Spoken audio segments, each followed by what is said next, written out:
Hey guys, what's up? It's Jazaki and welcome back to another video. And with today's vlog guys ay samahan nyo ako na ipa-vulcanize itong gulong ng aking sasakyan kasi medyo mabilis na siyang mag-deflate lately.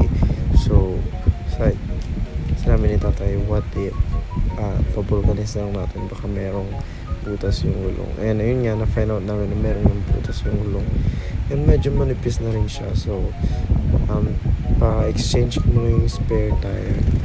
Although kaya pa naman niya, pero pinalipat ko na lang kasi makakapal pa yung iba. And papalitan ko na lang yung gulong o yung spare ko.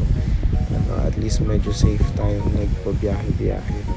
Kasi ang hassle talaga, like sa isang week, like twice ako na magpahangin or nagde-deflate yung gulong. So, ayun, dito sa Manawag pa kami vulcanize kasi wala sa town namin, and actually around 10 to 15 minutes drive lang din naman. Kaya ayun guys, first time ko lang na gawin ito sa gulong, and isa to sa gusto kong matutunan. Soon gawa ko ng video na pag-aralan ko maglagay ng gulong para in case na maflatan tayo, diba, tayo na magkakabit. So, thanks for watching. Please don't forget to hit like, share, subscribe, and abangan nyo mag-upload din talaga ako ng mga sunod-sunod pang videos. Bye!